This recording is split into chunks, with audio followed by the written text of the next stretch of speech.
بله دست به که همو حوال برزداری سلاوت کم خیراتنا همو نا حوال میل کود نوام مدن هم رئیسین سیویل هم پارتی میل سیویل هم جی پرسنل ما او کتکارن چاپمنی خیراتنا و همی ادکم ما کمپانیا پاکش کردن دست به کردن فرقینه کمپانیا پاکش بکه او بده پاکش کردن دوی وارده ام بانک توایی گل فرقینه دکن دوی وارده دست بدنه مل بدنه ملمه دا کو ام باجارک پاکش باجارک تندرست جو پیشروج خواهج زارک خواهج گل خورا بهلن میرو دست به کمپانیا کرد و کمپانیا ما جیرو حتی 3 ماه و کمپانیا بردام بکه هفته روزه که عمل دوره که ناوچه به پرسنل خواه برخصنی خواه سیویل پارتین سیاسی او به گل خورا ام خوازن که هجاره دوره که فارقین پاکش بکن بدنا پاکش کرن و ام خوازن فراستا پاکجی ایدی لنوا گل ما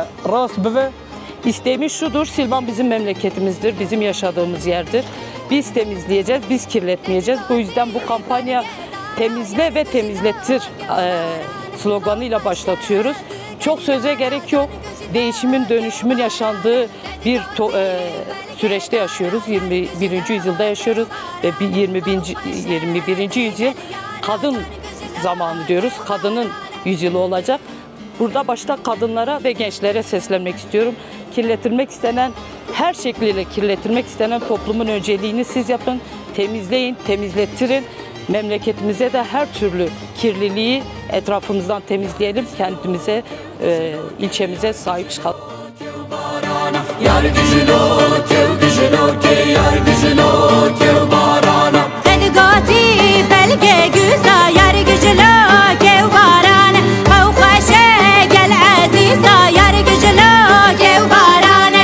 Edgati belge güza, yar gücünü, kev barana. Kavkaşe gel aziza, yar gücünü, kev barana. Farkın bana meye bırak fakış bimine. Pakış gibi de pakış girin. Farkını pakışın krejnakin. Pakışı jimaneye. Pakışı karine, farkını pakış verir. پاکش کردنی حسکرنا هری مازن آج آبو ولادت مرد. Eğitimsel olarak kampanya katıldık. Tabii Silvan bizim Silva. Hem kirletmeyeceğiz hem de kirlettirmeyeceğiz. Kışkette kare pakışı hıske da parti pakışı. Pakışı da olsa ve pakış. Pakışı. Gücüne